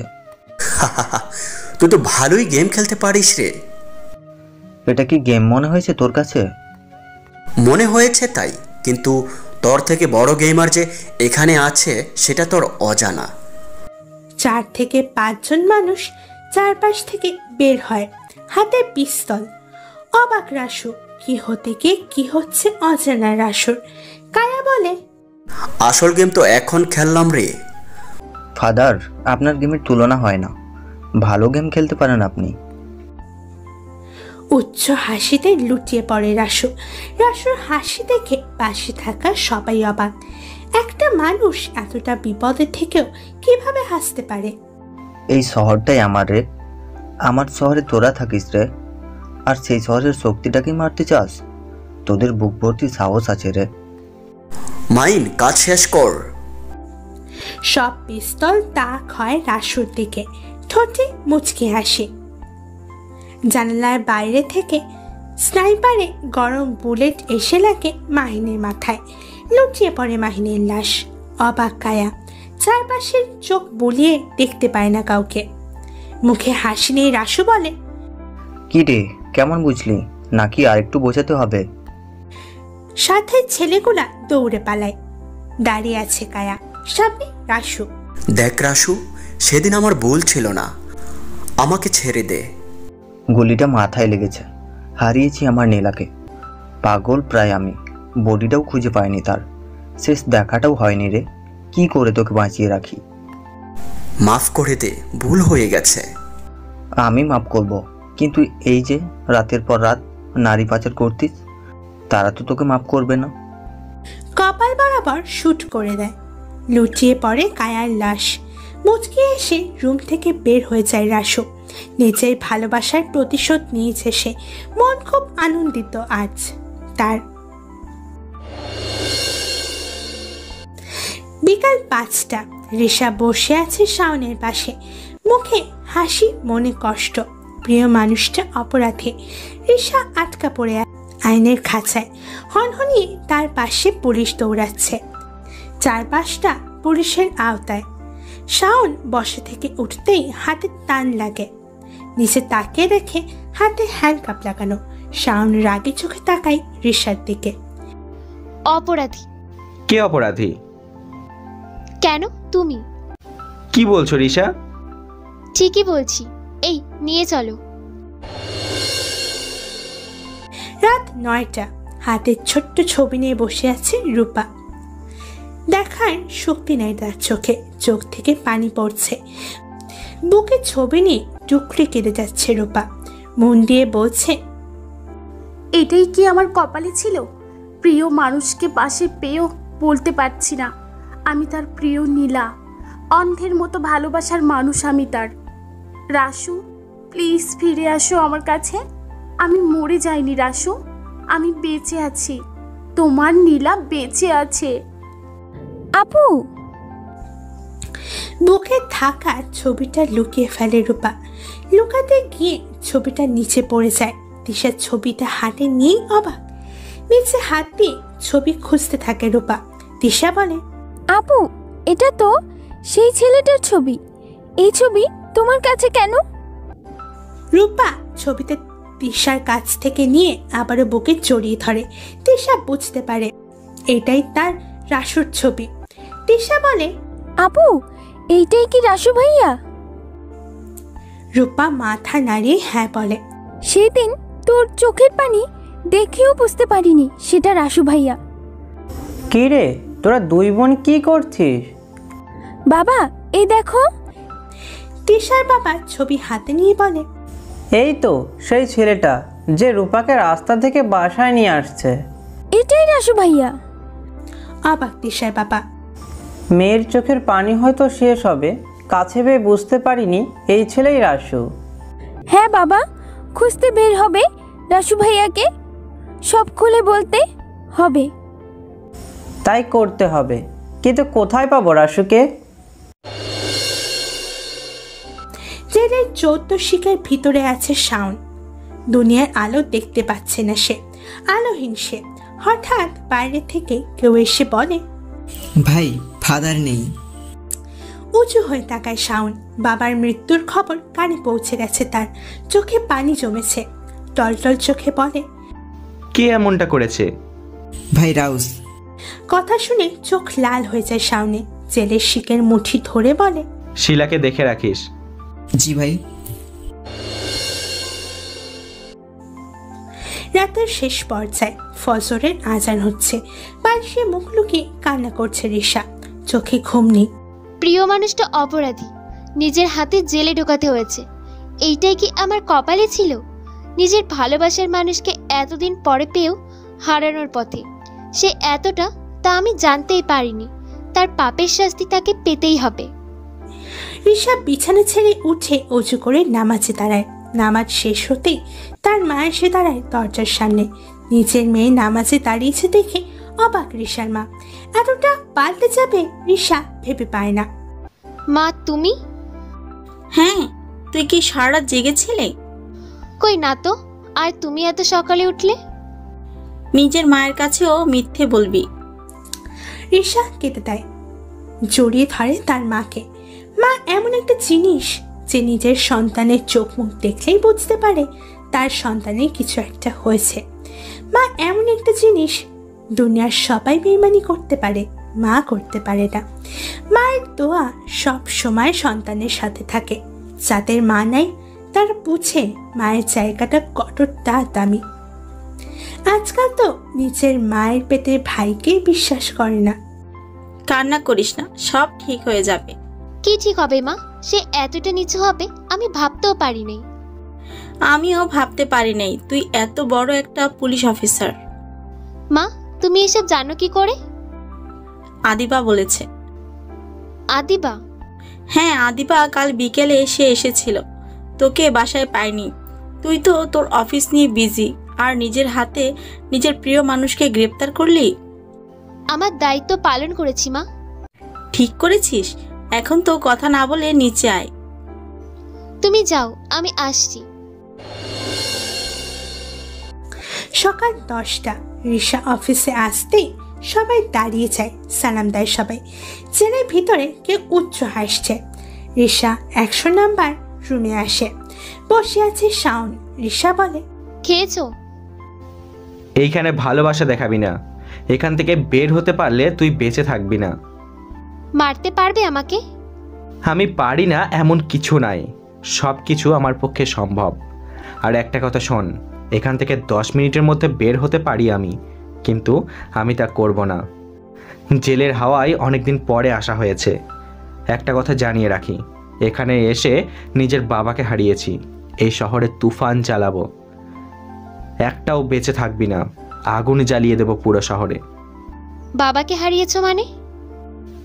সেটা তোর জানতে হবে না, চলে যায় এখান থেকে। ব্রাশ হাতে নিয়ে দাঁড়িয়ে আছে রাসু। মুচকি হেসে ব্রাশ মুখে দেয়। কিছুক্ষণ গুতাগুতি করে ফ্রেশ হয়ে বের হয় ওয়াশরুম থেকে। বিছানায় তোয়াল ফেলে দরজা লাগাতেই টেবিলে থাকা ফোনটা বেঁচে ওঠে। ফোন হাতে নিয়ে নাম্বার দেখি অবাক রাসু। এত বছর পর রক্তের কেউ কল দিয়েছে, যার তুলনা হয় না, যার দাম জান্নাতের চেয়েও বেশি দামি, জান্নাতের চেয়ে বড় একটা জিনিস, আল্লাহর সব থেকে প্রিয় একটা দামি জিনিস। রাসু হাতে ফোন কেটে দেয়, আবারও ফোন বেজে ওঠে। এবার কল রিসিভ করতেই উপাস থেকে বলে, কেমন আছিস বাবা? রাসু চুপ হয়ে যায়। মুখের ভয়েসটা তার অনেক চেনা, মধুর একটা কণ্ঠে কথা বলছে উপাস থেকে। আবারও বলে, কথা বলবি না? হ্যাঁ মা, কেমন আছো? সন্তানকে ছাড়া মা ভালো থাকে না, ফিরে আয় বাবা। এটা হয় না মা, আমার জীবনের পুরো কাহিনী তুমি জানো, সব শেষ করেই ফিরবো। আর রুম্পা কেমন আছে? ভালো, সারাদিন তোর কথা চিন্তা করে কান্না করে। খুব শীঘ্রই ফিরে আসবো মা। তিশা তার বাবাকে নিয়ে পাগলের মতো খুঁজছে রাসুকে। হাতে ছোট ছবি, মানুষকে দেখাচ্ছে। কেউ চিনে না রাজশাহীতে রাসু কারোর সামনে যায়নি। আর যে চিনবে সেই চিরতরে চলে যায় ওপারে। তিশা তার বাবার কাছ থেকে দৌড়ে চলে যায় রাস্তার ওপারে। আলম বসে আছে আদিবার সাথে। তিশা তাদেরকে রাসুর ছবি দেখায়। ছবি দেখে চেয়ার ছেড়ে দাঁড়িয়ে যায় আদিবা আর আলম। প্রকুচকে আলম বলে, হ্যাঁ চিনি। প্লিজ একটু বলুন উনি কোথায় আছে? কিন্তু কেন? এত কথা এখানে বলতে পারবো না, নিয়ে চলুন রাসু ভাইয়ার কাছে প্লিজ। ঠিক আছে চলুন। এই মেয়ে রাসুকে চিনে কিভাবে? আর এই ছবি বা কি করে তার কাছে? এই ছবি তো নীলার কাছে ছাড়া অন্য কারোর কাছে থাকার কথা না। অন্ধকার রুমে বসে আছে শিলা। তার বাবার মৃত্যু মেনে নিতে পারছে না সে, মুখে খাবার তুলছে না। বাবাটা হলো মাথার উপরের ছাতা, মেঘ আসলেও মাথা ভিজবে না। জীবনের প্রতিটি মুহূর্তে বাবা নামক মানুষটাকে দরকার। কিছু বড়লোক মানুষ, মা হোক বা বাবা হোক, তাদের কাছে বোঝা হয়ে যায়। বিরক্ত হয়ে বৃদ্ধাশ্রমে দিয়ে আসে। কেঁপে উঠে বুক এইসব কথা শুনলে বা দেখলে। যে মা 10 মাস 10 দিন পেটে রেখে হাজারো কষ্ট সহ্য করে পৃথিবী আলো দেখায়। যে বাবা নিজের কাঁধে নিজের সন্তানকে নিয়ে পুরো গ্রাম ঘুরে বেড়ায়। সেই সন্তান কিভাবে নিজের মাকে বা বাবাকে বৃদ্ধাশ্রমে রাখে? নিজের বাবাকে মাকে সব সময় নিজের কাছে রাখুন। থাকতে বোঝা যায় না বাবা মা কি, দুনিয়া ছেড়ে চলে গেলে বোঝা যায় বাবা মা কি জিনিস। ম্যাম, সারাদিন কিছু খাননি, এখন কিছু খেলে ভালো হবে, না খেলে অসুস্থ হয়ে যাবেন। জানলার পাশে বসে শিলা কাঁদছে। নিজের বাবার মৃত্যু সে মেনে নিতে পারছে না। যার আদরে সে বড় হয়েছে আর সে মানুষটাই নেই। কাঁদতে দেখে বাসায় থাকা কাজের মেয়েটা এসে উপরের কথাগুলো বলে। শিলা চোখ রাঙে তাকাতেই কাজের মেয়েটা চলে যায়। বড় রুম, 4 জন মানুষ বসে আছে গোল হয়ে, চিন্তিত। এখানে কেন আসতে হয়েছে? যে বাড়িতে আসলে অপমানিত হয়েছি, আর আজ সেই বাড়িতে। রাসু এসব ভাবতে থাকে। হুট করে আরাম বলে, এখন বলুন কেন রাসুকে খুঁজছেন? দেখো বাবারা, আমার মেয়ে একটা, আর সে হলো তেশা। কথার মাঝে রাসু বলে, মানে তাহলে রূপা আপনার মেয়ে না? না, রূপা, সে আসলে রূপা না, সে নীলা, তোমার বিয়ে করা বউ। তেশার বাবার মুখে এমন কথা শুনে রাসু যেন আকাশ থেকে পড়েছে। কি বলবে বুঝতে পারে না সে। আদিবা বলে, আপনি এসব কি বলছেন? নীলা তো মারা গিয়েছে, তাকে মেরে ফেলা হয়েছে। তেশা বলে, না, সে মারা যায়নি, সে বেঁচে আছে। রাসু স্তব্ধ, মুখ দিয়ে কিছু বের হচ্ছে না। তাদের কথা শুনে দরজার আড়ালে থাকা রূপা কেঁদে ওঠে। দরজার আড়াল থেকে চলে যায় রূপা। রাসু অতীতের কথায় মিশে যায়। হাসি খুশি ভাবে দিন কাটাচ্ছে রাসু আর নীলা। তাদের ভালোবাসার কথা পরিবারে কেউ জানতো না। নীলার মা নেই, ছোট থেকেই মা হারা সে। এতিমখানায় বড় হওয়া নীলা সে।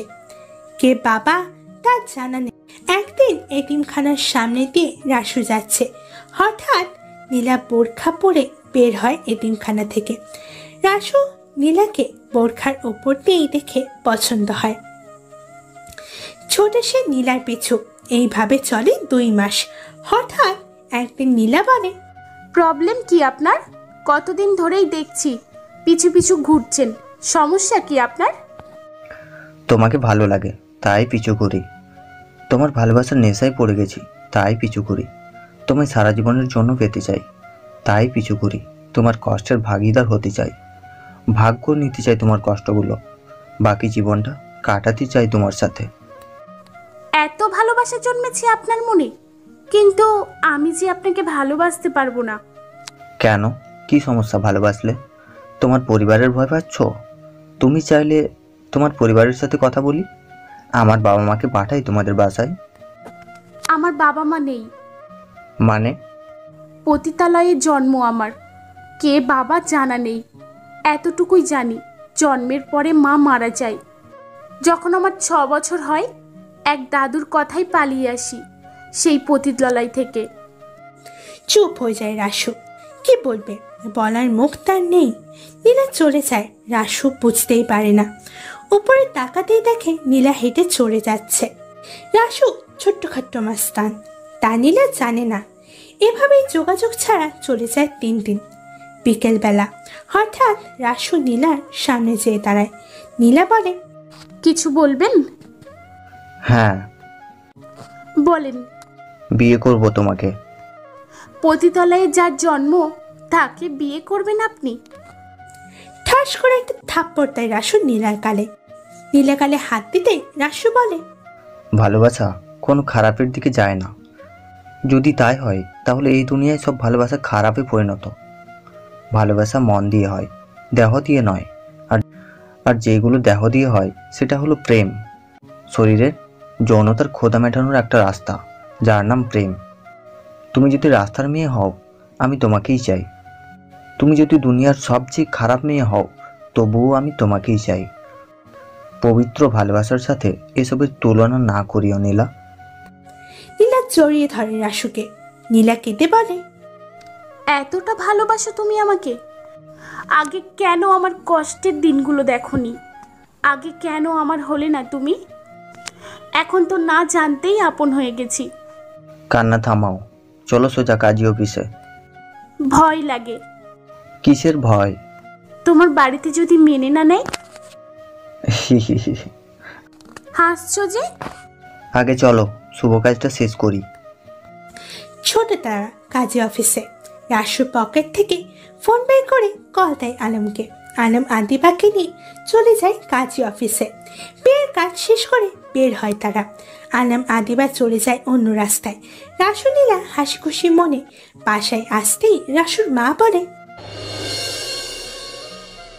কে এই মেয়ে? মা, এটা তোমার ছেলের বউ। কি? হ্যাঁ মা। নীলা রাসুর মায়ের পায়ে সালাম করতেই জায়গা থেকে সরে যায় তার মা।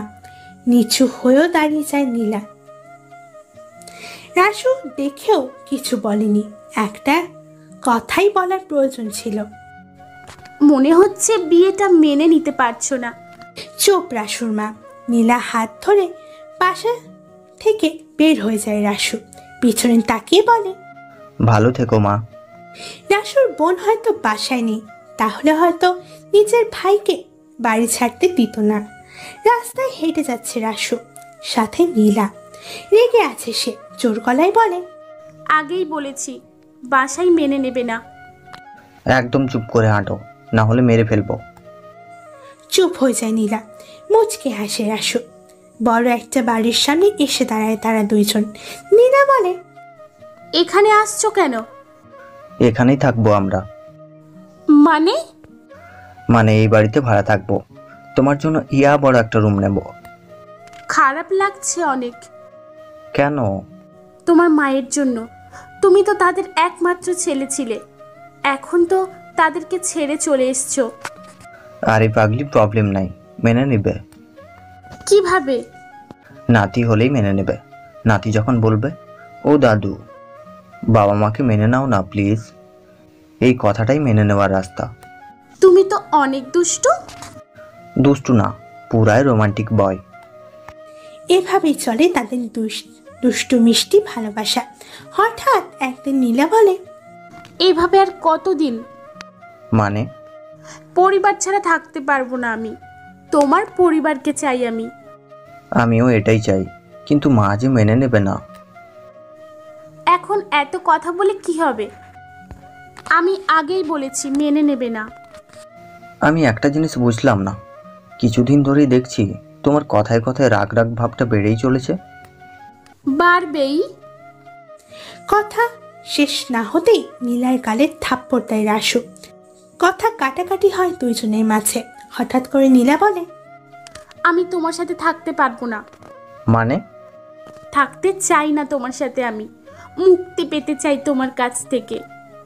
নীলার মুখে এমন কথা শুনে রাসু স্তব্ধ হয়ে যায়। চোখে পানি জমেছে। বাম হাতে পিঠ দিয়ে চোখের পানি মুছে বলে, এটাই তোমার শেষ কথা? হ্যাঁ, এটাই আমার শেষ কথা। ভালো থেকো। এ রাসু, কি হয়েছে তোর? রাসু অতীতে ডুবে আছে। আলম ডাকতেই রাসু অতীত থেকে ফিরে এসে বলে, আমার নীলা কোথায়? আর সে বেঁচে আছে কিভাবে? মাথায় গুলি লাগা মানুষ বেঁচে থাকে কিভাবে? সব বলছি বাবা। স্যার, ছাদের রুমটা কি ভাড়া দিয়ে দিব? যেহেতু খালি পড়ে আছে ভাড়া দিয়ে দাও। আর আমি সামনের মাসে বাংলাদেশে আসব। জি স্যার। আমি আর আমার মেয়ে তেশা দেশের বাইরে থাকতাম।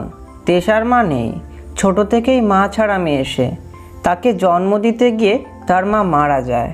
ঢাকার 102 নম্বর বাড়িটাই আমার ছিল। আর সেই বাসায় তুমি আর নীলা উঠেছিলে।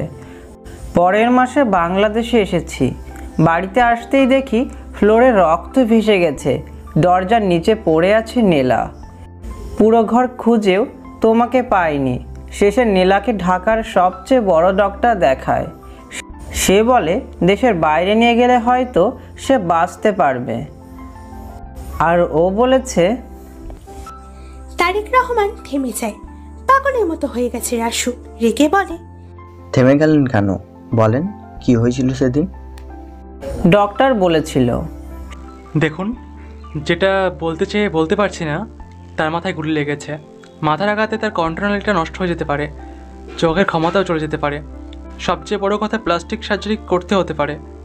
সেদিন আমি খুব অবাক হয়েছিলাম, সাথে আমার মেয়ে তেশাও।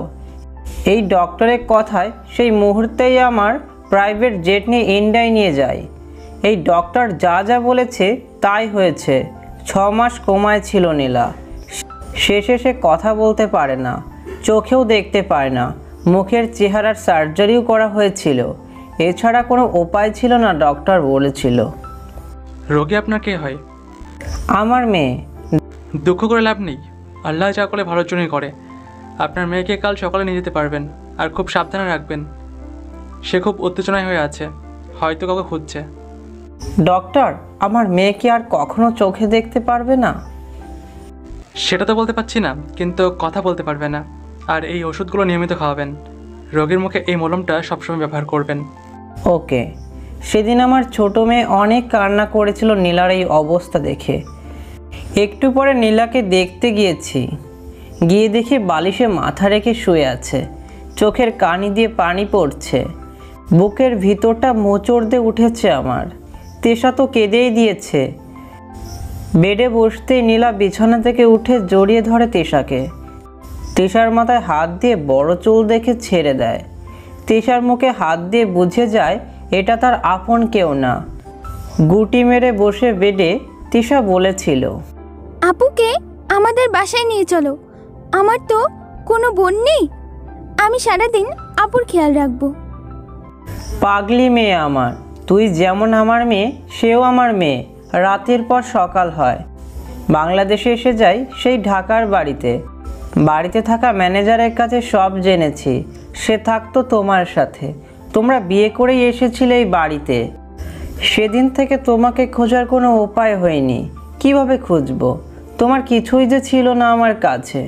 নীলা প্রতি রাতেই কান্না করতো, বুঝেও না বোঝার ভান করে গেছি। দূর থেকে নীলার কান্না দেখে কষ্ট পেয়েছি। কিছুদিন পর চলে আসি এই রাজশাহীতে। নতুন বাসা, সব কিছুই ভালো লাগতো নীলার। মাঝে মাঝে দেখতাম অযথায় হাসতো। তৃষা সারাদিন নীলার সাথেই ছিল, এক মুহূর্তেই নীলাকে সে ছাড়তো না। একদিন নীলা ইচ্ছাকৃতভাবেই বাইরে বের হয়ে যায়। সারা বাড়ি খুঁজেও নীলাকে পাচ্ছিল না। তারপর বাইরে বের হতেই রাস্তায় তাকিয়ে দেখি তুমি নীলাকে রাস্তা পার করে দিচ্ছ। কিন্তু সেদিনের পর থেকে নীলা প্রতিদিন বাইরে চলে যেত। পাড়ার মানুষ নীলাকে বাসায় দিয়ে যেত। রাত হলেই কাঁদতো। এরপরে আবারও তোমার সাথে ছিল নীলা। নীলাকে বাসায় দিয়ে গিয়েছিলে তুমি। আমি দূর থেকে দেখেছিলাম নীলা বারবার পিছনে তাকাচ্ছে, কিন্তু সেদিন আমি বুঝতে পারিনি তুমিই রাসু। তারেক রহমানের কথা শেষ হতেই রাসু বলে, এতটা কষ্টে ছিল নীলা, নিজের প্রিয় মানুষকে পাশে পেয়েও বুঝতে পারেনি সে আমার নীলা। রাসু চেয়ার ছেড়ে উঠে চলে যায় নীলার রুমে। বালিশ হাতে নিয়ে বসে আছে নীলা, চোখ থেকে টপ টপ করে পানি পড়ছে বালিশে। রাসু গিয়ে বসে নীলার পাশে। নীলা বুঝতে পেরে সরে বসে। রাসু নীলার হাত ধরতে নীলা কেঁপে ওঠে, বুঝতে পারে তার প্রিয় মানুষের ছোঁয়া। রাসু বলে, হাসি খুশি সংসারটা শেষ হয়ে গেল জানো। একটা দিনও ঘুমাইনি আমি, মুখে হাসি নিয়ে এতদিন বেঁচেছিলাম। মাঝে মাঝে দুনিয়া ছেড়ে যাওয়ার কথাও ভেবেছি। নীলা রাসুকে জড়িয়ে ধরে। রাসু নীলার চোখের পানি মুছে দেয়। নীলাকে নিয়ে রুমের বাইরে বের হয়। বসা থেকে উঠে দাঁড়ায় আদিবা, দৌড়ে এসে জড়িয়ে ধরে নীলাকে। নীলা আদিবার হাতের আংটি ধরে বোঝে এটা তার ছোটবেলার বেষ্টনী।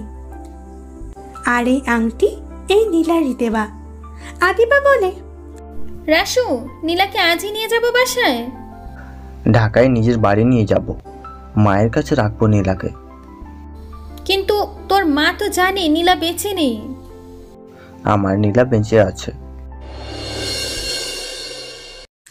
জেলের লাল বাতের নিচে বসে আছে শাওন। কাউকে বাঁচিয়ে রাখবে না সে, সব শেষ হবে। প্রথম টার্গেট রিশা। হঠাৎ করে কেউ এসে বলে, খাবার দিয়ে গেলাম, খেয়ে নিও। তুই চলে যা আমার সামনে থেকে, এই ছলনাময় মুখ আমি দেখতে চাই না। বাজে কথা রেখে খেয়ে নিও। গেলাম আমি, দেখতে ইচ্ছা হচ্ছিল তাই দেখতে আসলাম, মনের মানুষ বলে কথা। চলে যায় রিশা। মুচকি হাসে শাওন। ভালোবাসার মানুষের কাছে অপরাধী সে। অবিশ্বাসী মানুষ হয়েছে শাওন তার ভালোবাসার কাছে। হাসির মাঝে লুকিয়ে আছে হাজারো কষ্ট, কষ্টের মাঝে আছে রাগ। রাত 10:16। ঢাকার চারদিকটা আলোকিত হয়ে আছে। ল্যাম্পপোস্টের আলোতে ভরে উঠেছে চারপাশ। জোনাকি পোকারা উড়ছে চারপাশে। ছোট্ট ছোট্ট ঘরে কোপের আলো দেখা যাচ্ছে। বড় বড় ঘরে বাড়িতে লাইটের আলো। রাস্তার এক লাইনে চলেছে দুইটা গাড়ি। একটু দূর আসতে গাড়ি দুইটা থেমে যায়। সামনে বড় একটা বাড়ি। প্রথম গাড়ি বাড়ির গেটের সামনে থামে। সেই গাড়ি থেকে নামে রাসু। জানার উপাসে গিয়ে হাত ধরে নামায় নীলাকে। আলমার আদিবা এসে বলে, কিরে প্রথমেই এত কেয়ার, পরে কি করবি? একদম চুপ, কোনো কথা বলবি না। দরজায় নক করো। আলমকে দরজায় নক করতেই দরজা খুলে রাসুর বোন রুম্পা। রুম্পা অবাক তার ভাইকে দেখে, বেশি অবাক সাথে একটা মেয়েকে দেখে। অবাক হওয়ারই কথা, জীবনে মন থেকে ভালোবাসলে একজনকেই বাসা যায়। আর রাসু কিনা আবার আরেক মেয়েকে নিয়ে বাসায় আসছে, তাও আবার এতদিন পরে। কি রে রুম্পা, কেমন আছিস? ভাইয়া তুই এতদিন কোথায় ছিলি? কেন আমাকে একা রেখে চলে গেলি? তুই তো জানিস আমি তোর হাতে ছাড়া খাবার খাই না। জানিস ভাইয়া, তোকে অনেক মিস করেছি, অনেক কান্না করেছি তোর জন্য, শুধু তুই ফিরে আসার জন্য। বুঝেছি পাগলি বোন আমার, ভেতরে আসতে দিবি না? আয় ভিতর আয়। দাঁড়া, এটা কে? নীলা। অবাক রুম্পা তার ভাইয়ের মুখে নীলা নাম শুনে। পিছিয়ে যায় রুম্পা, জোর গলায় তার মাকে ডাকে। তার মা সেই অবাক রাসুকে দেখে, নিজের ছেলেকে জড়িয়ে ধরে বলে, বাবা কোথায় ছিলি তুই? কেন চলে গেলি? বিয়েটা খেলা নয়। আমি তো বলিনি, মেনে নেয়নি। কথা না শুনেই বাড়ি থেকে বের হয়ে গেলি। মা কান্না করো না, তোমার ছেলে ফিরে আসছে, সাথে বউ নিয়ে। আবার? না মা, এটাই নীলা। আমার নীলা বেঁচে আছে, সত্যিকারের ভালোবাসা বেঁচে আছে আমার। শখ খায় রাসুর মা, অবাক হয়ে বলে, নীলা বেঁচে আছে কি করে? আন্টি সব বলবো, আগে ভিতরে যাই। আদিবার কথায় রাসুর মা বলে, ভুলেই গেছি তোরা যে বাহিরে আছিস। আয় ভিতরে আয়। হ্যাঁ এখন তো ভুলেই যাইবা, নিজের ছেলের বউকে পেয়েছো তো। বস, রাসু ঢাকায় চলে আসছে, কি করব? থাকুক না, সে কিছুদিন আনন্দে দেখুক দুনিয়ার আলো। এতে এত তারা কিসের? খেলাটা তো এখনো শুরু হয়নি, শুরু হতে বেশি দেরিও নেই। সব খোঁজ রাখ, সে কি করে, কোথায় যায়, কার সাথে কথা বলে। আর একটা কথা শোন। জি বস, বসুন। বেশি করে রাসুর বোনটাকে, আমার বেশ ভালো লেগেছে তাকে। ওকে বস। সকালবেলা শিলার ঘুম ভাঙে শাওনের ডাকে। শিলা ঘুম থেকে উঠে অবাক তার ভাইকে দেখে। শিলা চোখ কচলিয়ে বলে, ভাইয়া তুমি আর কিভাবে জেল থেকে বের হলে? এই শহরে এমন কোনো জেল নেই যে এই শাওনকে আটকিয়ে রাখবে। ভাইয়া? কেঁদে উঠে শিলা, জড়িয়ে ধরে তার ভাইকে। মাথার উপরের শক্তি তার নেই, কেড়ে নিয়েছে তার বাবাকে। শিলা বলে, ভাইয়া কে এটা করেছে? কার এত বড় সাহস যে আমার বাবাকে মারে? এসব বলার সময় এখন নেই, রেডি হ, ঢাকায় যাব। ঢাকা কেন ভাইয়া? গেলেই বুঝতে পারবি।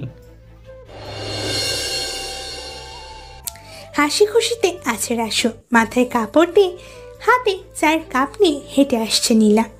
সবাই তাকিয়ে আছে নীলার দিকে। রুম্পা রাসুর কানে কানে বলে, ভাইয়া রাজকন্যাটা কোথায় পেলি তুই? তাকে আল্লাহ বেঁচে দিয়েছে আমাকে, আল্লাহর ইচ্ছায় পেয়েছি নীলাকে। এই তোরা ভাই বোন কানে কানে কি বলছিস? না মা কিছু না। ভাবি চা দাও। এক এক করে সবার হাতে চা দেয় নীলা। চেয়ারে বসতেই রাসু উঠে দাঁড়ায়। সিঁড়ি দিয়ে নামছে আদিবা আর আলম। রাসু সিঁড়ি বেয়ে উপরে ওঠে, খেয়াল করে নীলা বসা থেকে উঠে যায় সে। মুচকি হাসে আদিবা আর রুম্পা। নীলার রুমে এসে হাতের ইশারা করে বলে, কি হয়েছে, উঠে আসলে যে? তোমাকে একা দেখতে ভালো লাগে। এখন এত ভালোবাসা কোথা থেকে আসছে? কাছের থেকেও বোঝনি আমি তোমার কাছেই আছি। সেই সব কথাগুলো শেষ হয়েছে, আর না বলি সেই কথা। অফিস রুমের প্রতিটা কোণা কাঞ্চি ভর্তি বড় বড় অফিসার। মাথা নিচু করে দাঁড়িয়ে আছে রিশা, মাথা ভর্তি চিন্তার ছাপ। এত পাহাড়ে থাকা অবস্থায় কিভাবে শাওন পালিয়ে গেল? আপনাদের কাছে খুবই রেগে আছে উপরের মানুষ, কিভাবে পালিয়ে যায় অপরাধী? সবাই ঘুমিয়েছিল, কেউ টের পায়নি ম্যাম। ঘুমে চাকরি করেন মনে হচ্ছে আপনি। মানে ম্যাম। চুপ, সবাইকে বলি যে করেই হোক সায়নকে চাই। এই শহরটা পুড়িয়ে ফেলবে সে, খুবই ভয়ানক মানুষ সে, তাকে ধরতে হবে আপনাদেরকে। Okay ma'am. মাথা নিচু করে বের হয়ে যায় রিশা। গাড়িতে বসে সে।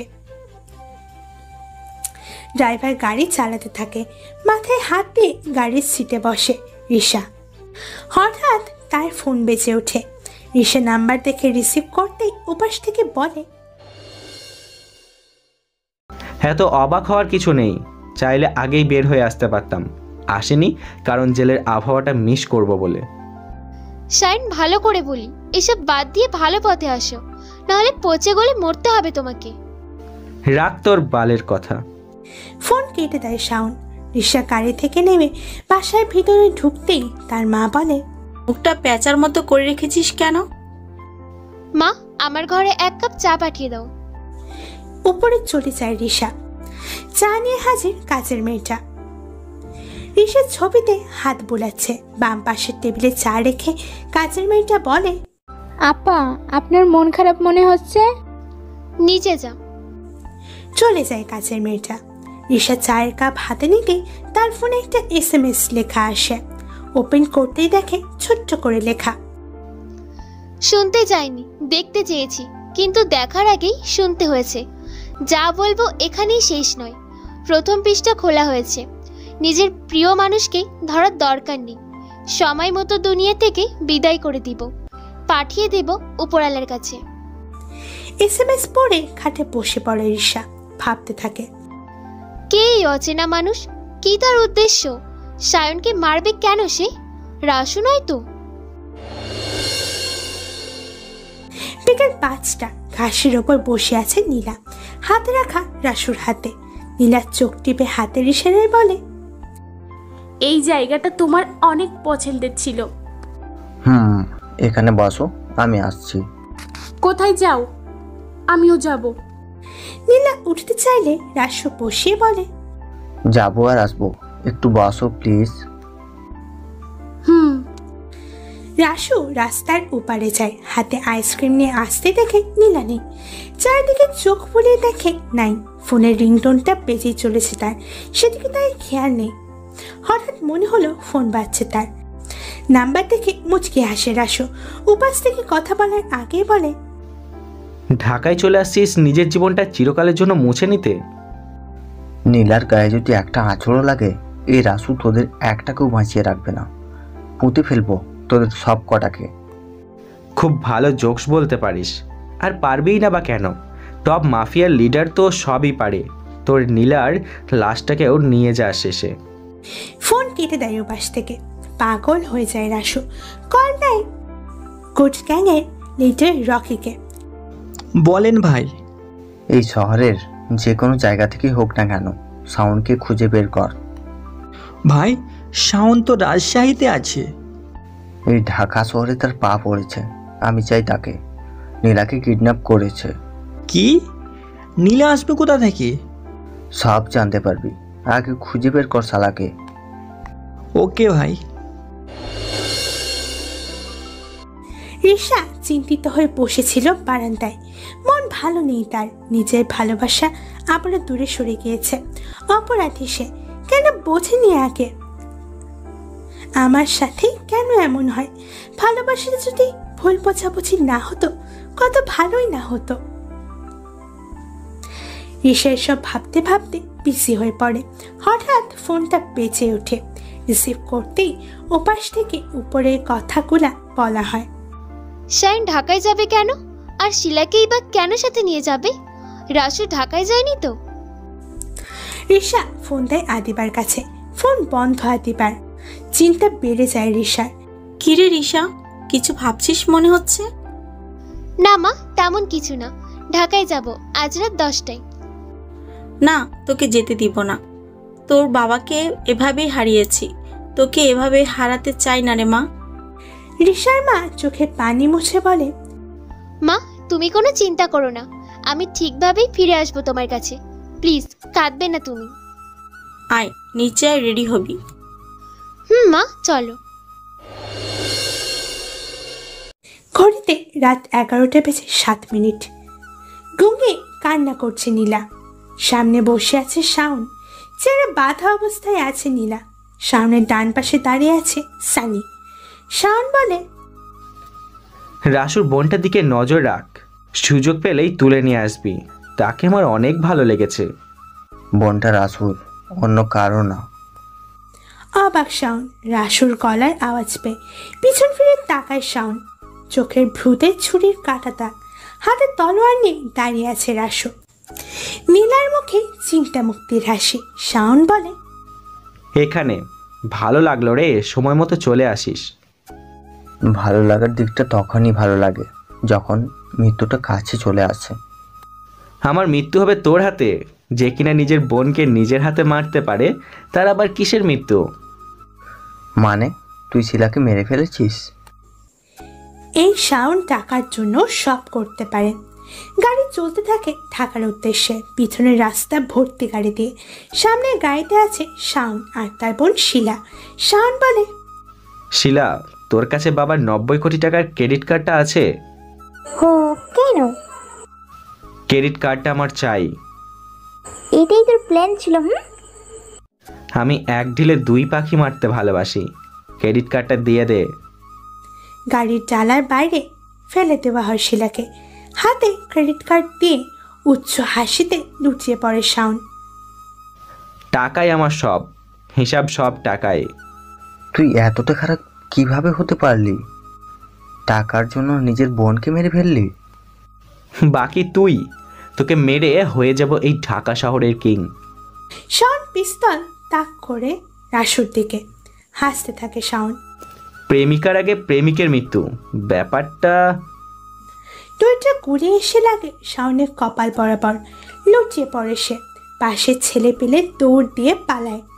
পিস্তল হাতে দাঁড়িয়ে আছে রিসা। রাসু অবাক। নীলা অজ্ঞান হয়ে পড়ে আছে চেয়ারে। রাসু বলে, রিসা তুমি এখানে? হ্যাঁ, আমি ভালোবাসার মানুষের মৃত্যুটা নিজের হাতে দিতে পেরেছি। মানে? রিসা নিচে বসে পড়ে, চোখে পানি নিয়ে বলে, আইনের কাছে ভালোবাসার কোনো মূল্য নেই। অপরাধ করলে সাজা তাকে পেতেই হয়। যে টাকার জন্য নিজের বোনকে মেরে ফেলতে পারে সে মানুষ না, সে জানোয়ারের চেয়েও খারাপ। চললাম, একাকিত্ব শহরে ভালো থেকো। চলে যায় রিসা। রাসু যায় নীলার কাছে। অজ্ঞান অবস্থায় কোলে তুলে নীলাকে। বাইরে বের হয় দুইজন। গাড়ি নিয়ে দাঁড়িয়ে আছে আলম, সাথে আদিবা। রাসু নীলাকে গাড়িতে বসে। আলম বলে, রিসা ম্যাডাম চলে গেছে। তুই রিসাকে চিনিস কিভাবে? ম্যাডামকে চিনব না কেন? সে তো আমার 1 লেভেলের উপরের অফিসার। তার মানে রিসার ব্যাপারে তুই সব জানতি? হ্যাঁ। শালা এত বড় চিটিং করলি? কথার মাঝে আদিবা বলে, সব শেষ হয়েছে, এখন তো আমাদের দুজনের বিয়েটা দিতে পারিস। আর কত অপেক্ষা করব বল? বিয়ে? হাসি খুশিতে কেটে গেল 2টা বছর। ভালোবাসার বয়স বছর দিয়ে হয় না। যার সাথে যেমনটা হয়, বোবার জীবনেও ভালোবাসা আসে, অন্ধ মানুষের জীবনেও ভালোবাসা আসে। আর সেই ভালোবাসা হয় মন থেকে। এই নীলা, তোমার মেয়েকে নিয়ে যাও, আমাকে পাগল বানিয়ে ছাড়বে। দৌড়ে আসে নীলা, কেড়ে নেয় তার মেয়েকে। হাতের ইশারায় বলে, আমার মেয়েকে তুমি ধরবে না। কান্না শুধু তোমার কোলেই করে, আমার কোলে তো কান্না করে না। করবেই না, তোমার মেয়ে আমাকে দেখতেই পারে না। বাসা থেকে বের হও, অন্ধকারে আসবে তুমি, আলোতে আসলেই কাঁদবে আমার মেয়ে। এভাবেই কাটে নীলা আর রাসুর সংসার। দুষ্ট মিষ্টি হাসি খুশিতে তাদের ভালোবাসা। ফুটফুটে একটা মেয়ে আলিয়া, যাকে ঘিরে দুটি মানুষের হাসি খুশি। বেঁচে থাকো তাদের ভালোবাসা।